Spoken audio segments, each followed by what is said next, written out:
The Mendon-Honeoye Falls-Lima Sentinel welcomes you to this edition of the Mayors and Supervisors Weekly Update, brought to you by... Each week, our community makes history. Each week, you make history. And each week, there's only one source to turn to for the first take on history. You know what that is? Subscribe to the Sentinel right now to discover the history being made in your own backyard.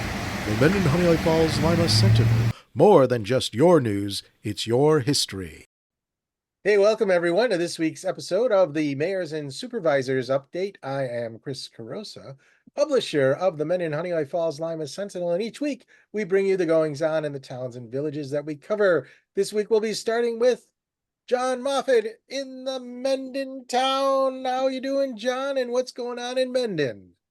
All right, you caught me off guard there for a minute because Rick was here first, so let me get my notes on out. My thing. That's why I called on you. All right, so as I've spoken about the last couple of weeks, we are in the process of preparing the 2026 budget, and as I've mentioned before, everything keys off the budget. I've been meeting with department heads, employees about the 2026 budget.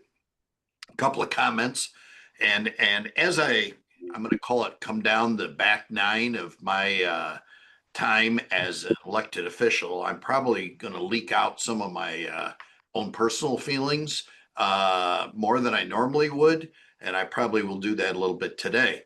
But one of the things, the tax cap was supposed to keep taxes down and that kind of thing, and I'm sure it was done with good intentions in Albany. But I've actually been to some seminars where the presenters have said, you got to raise it right to the top of the tax cap every single year, because you never get another bite at the apple, kind of an attitude. And as a taxpayer, that kind of attitude infuriates me. And I mean, no offense to anybody, any other municipalities or taxing authorities. But to me, if you're going to raise taxes, you tell the taxpayers why. And if they agree with you, that's fine. If they don't agree with you, they probably put somebody else in the seat. But I do think that in the 2026 budget that we will be coming in probably with a flat number for the tax rate, and the amount of money that we collect in taxes generally, which is the levy, generally goes up every year. And for a lot of people, they're like, well, if the tax rate's flat, how can you collect more money? It's because you have more taxable assessment on the books. And you can't build enough houses to reduce taxes. Otherwise, the town of Greece wouldn't be collecting any taxes today. It's as big as most cities. So that building more houses isn't the answer, but controlled growth is the answer. And that's what we've tried to do.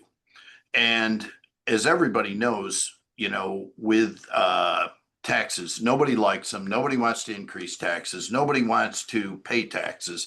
But we all want good roads. We want nice flowers in our municipalities. We want to have some events. We want to have a library. We have a beautiful library in the town of Mendon. We have a community center that's available for our residents. Everybody wants those things, and unfortunately, they have to be paid for. So as we work through this 2026 budget, we're going to be looking at everything. Everything's on the table. I always consider budgeting starting out at zero and going from there. We don't start out at, well, here's what we spent last year. And we definitely have related onto our department heads to say an attitude of use it or lose it. We don't agree with that.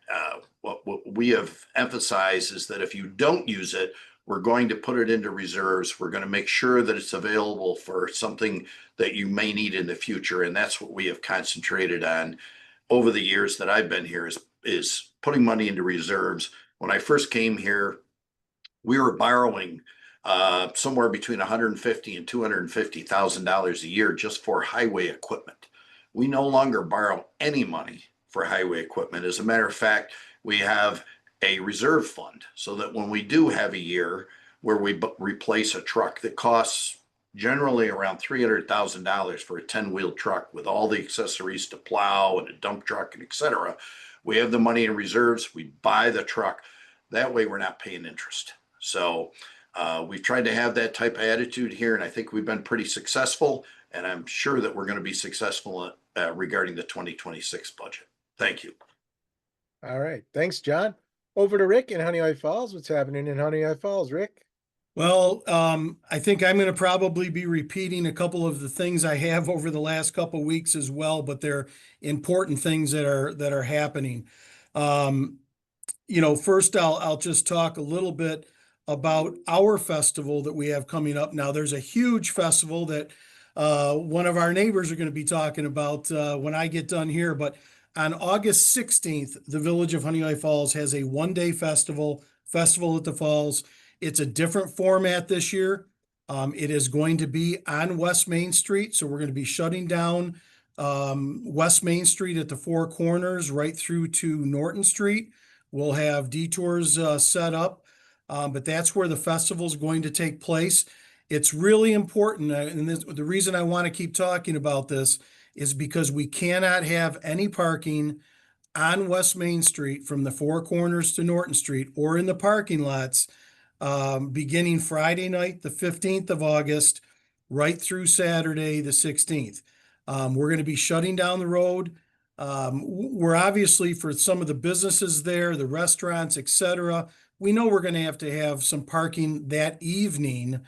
But when businesses close, cars are going to have to be moved. And we're trying to give people good forewarning that if there's cars parked out on West Main Street or in the parking lot as of 5 or 6 a.m. on Saturday, we're going to try to contact you real quick, but otherwise they're going to be towed because we have to shut the road down and the parking lot. So very important that people pass along any information to their apartment residents that are above the businesses, and the businesses remember we have to have West Main Street cleared Friday night into Saturday morning.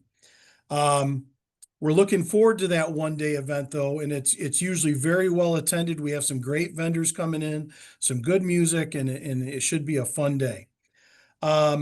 We've had a couple of people reach out both on digital media, on Facebook, as well as a couple of emails, but we've been talking about the Harry Allen Park project. And it is a slow moving process, but there's a lot of work being done there, but it's moving forward well. But we have removed all the bricks that were around the gazebo that had names on them. We want to make sure that people know we are not throwing those bricks away. We have them in storage at the DPW facility. And we are starting to get some calls from residents or emails from residents looking for a specific brick. And we are pulling those bricks out. We're bringing them up here to the village office, and people can come here to the village office during normal business hours, Monday through Thursday, 8 a.m. to 4 p.m., Fridays, 8 a.m. to noon, to pick them up. But we need to know you're coming so we can have the brick waiting for you. I've had some great conversations with a couple of people this week where we've got bricks sitting here waiting for pickup. So we're not going to throw away your memorial bricks. They're going to be here for you to come and pick up. 624-1711 is the village phone number. Reach out to us and we'll get you taken care of. The other thing I want to mention, and again, this time of year, and I know my fellow supervisors, mayors, and all the electeds, we talk about this every year. And throughout the year, but traffic control in our municipalities is always a challenge. People like to drive faster than the speed limit. We continually get reports from residents that are saying that, the trucks are driving 60 or 70 miles per hour. We don't think they're going that fast. But are they going over the 30-mile-an-hour speed limit? They certainly may be, and certainly many residents do.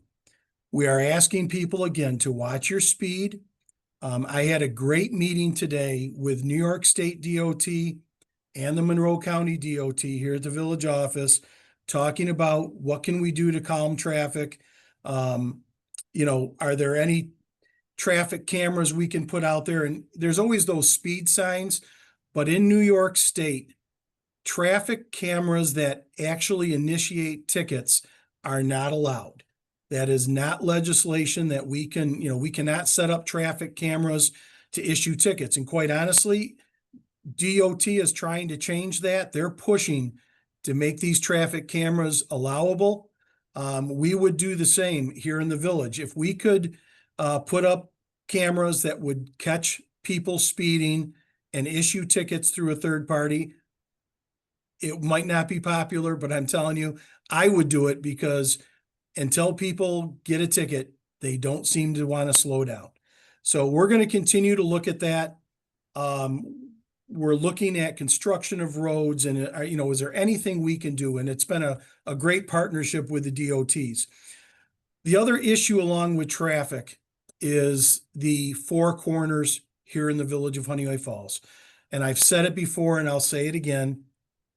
When this four corners was built, 100+ years ago, we didn't have to worry about 45 and 48-foot tractor trailers coming through the village of Honeoye Falls. The roads were not originally built for that. The design was not for that, but it's what we have today. So we are going to be making some changes. We are actually moving the stop lines back at the four corners, certainly on the East Street side. So on the bridge side itself, we're moving those white lines back to try to get people to stop back further so that the trucks can make the turn a little easier. We also know that people are not going to pay attention to that all the time. That's just the way it is. So we're actually going to look at a second stoplight. So you'd have a stoplight at the four corners and potentially one back at the intersection of Ontario Street and East Street. And they would be timed together to stop traffic so there would not be traffic backed up on the bridge, so that trucks could make that turn much easier. It's not going to happen overnight. There has to be a study. We love our studies, but we're going to do everything we can. We also talked about the intersection of Monroe Street and 15A. And could we change that design a little bit, where instead of kind of turning northbound into 15A, they could use that southbound side to allow tractor trailers to come north on 15A from Heidelberg or wherever they're coming from, and make that right-hand turn, that eastbound turn onto Monroe Street to come straight through the village four corners instead of having to make a turn. Again, these are all just things we're talking about discussion. But we are doing our best to try to come up with a better mousetrap, because we know we got more traffic in the village today. We have more traffic coming. We have a lot of development that's going on in the village, and thus it's going to be more cars, and that's going to happen. The other thing we've talked a lot about is the left-hand turn at the four corners heading southbound on Clover Street or North Main, that left-hand turn across the bridge during school traffic time. We know that's a really tough turn. We're talking about a left-hand turn signal there as well. And there will be yet another study, and that will happen when the school season starts again, because they want to look at all that traffic. So a lot of things going on with traffic here in the village. Lastly, the last thing I want to say on this again is I will be contacting once again the New York State Police, the Monroe County Sheriffs for special assignments for traffic control. And we're going to ask for some special assignments around the clock. We have a lot of truck traffic coming through at 2 and 3 o'clock in the morning because of all the road projects right now. And we do know there may be some that are not obeying the speed limit and not following the traffic devices. We've heard of trucks blowing through the stoplight at the four corners at 2 and 3 o'clock in the morning because no one's around. But there's going to be that time when somebody is out walking and they are crossing the street. So we've got a lot of things going on. We're looking at this. It is a very important concern for the village, and I know of my fellow elected officials, it's something we're looking at all the time. But the other thing to mention is that DOT does not have a big hammer. They do not have the authority to just change speed limits, change road designs, etc. They are only those who build the roads and set the guidelines up based on national standards. So it's not an easy thing to address. We're doing the best we can, and we're going to continue to push for some enhanced traffic devices here in the village if we can. With that, Chris, thanks for the opportunity, and I wish Lima well on their big festival this coming weekend. All right, thanks, Rick. And speaking of Lima, it's over to Mike. Mike, what's Lima looking like today? Well, as we are recording on a Thursday, Chris, Lima looks like a lot of chaos right now because the food trucks are rolling in and the vendors pop-ups are popping up and the festival tents are getting all their signage and accoutrements because we are, of course, starting tonight on Thursday. As you are viewing this, viewing audience on Sunday, the festival is actually still going on. And will be going on until 4 or 5 o'clock. There is a unadvertised sort of after concert at Fanatics after the tents shut down that you can still also take advantage of. I can tell you that on Wednesday evening of this past week, we did have a sort of a clandestine open jam with a bunch of the performers over on the Fanatics stage. Which was quite awesome to see. A lot of these very talented and famous performers just jumping up on stage and grabbing each other's guitars and keyboards and playing, and it was quite nice. Thank you again to all of our sponsors. We cannot manage this 4-day festival without you, and especially to our festival sponsors, Superior Walls. Very grateful for your support in making the 2025 Crossroads Festival run again. In other news, Tuesday the 5th, we'll be having another town board meeting, and we will be discussing the contracts and agreements to move the construction forward for Water District 5. We will also be discussing the update on the project that we have going with Siemens Corporation here. Things are moving along. We are scheduled for the relamping of all the town buildings and the energy upgrades and all of that stuff. Yes, there was a bit of an accident where one of the gas lines outside the town hall was hit last week. No one was injured, no explosion, but because we were going to have the actual old style gas meter removed, and that takes about 8 months, it was done sort of instantly, which, you know, kind of nice. And we did not have to pay for removal. Otherwise, my bedraggled face probably says all the rest of it. That's all I've got, Chris. All right. Thanks, Mike. Anything more, John or Rick? All right.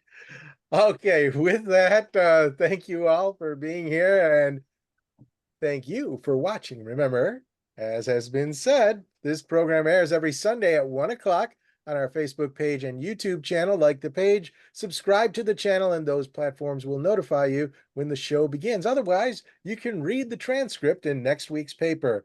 That's all for now. We'll see you all next week. Bye-bye.